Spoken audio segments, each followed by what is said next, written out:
আসসালামু আলাইকুম এভরিওয়ান। আজকে আপনাদেরকে রান্না করে দেখাবো নদীর ফেসা মাছ। এই দেখুন আমি এভাবে কুটে ধুয়ে নিয়েছি। তারপরে আমি এখানে মশলা নিয়েছি, দেখুন পেঁয়াজ কুচিয়ে নিয়েছি, এরকম বেশি চিকনও না মোটাও না, আর নিচে কাঁচামরিচ চিড়ে আর রসুনও কুচিয়ে নিয়েছি। আর এখানে আমি নিয়েছি হলুদের গুঁড়া, মরিচের গুঁড়া আর লবণ। এখন আমি প্রথমে মাছগুলো পাটি থেকে কাগড়িতে নামিয়ে নিলাম।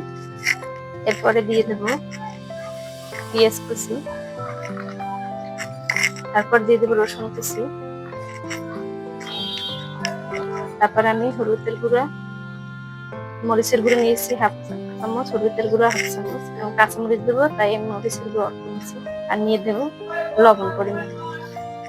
এখন এটাকে এভাবে ভালো করে মেখে নেব। আর এখানে দিয়ে দেবো আমি তৈল। আমি এরকম হাত মেপে পরিমাণ মতো দিয়ে দিলাম। এখন এটাকে ভালো করে এভাবে মেখে নেব। দেখুন এভাবে আমি মেখে নিচ্ছি কিছুক্ষণ, পেঁয়াজ রসুন এভাবে আমি ভালো করে মেখে নিয়েছি। এবার আমি পরিমাণ মতো পানি দিয়ে দেব। পানিটা দিয়ে এখন আমি চুলায় বসিয়ে দেব। দেখুন এভাবে আমি এখন পানি দিয়ে চুলার আঁচটা বাড়িয়ে দিচ্ছি এখন।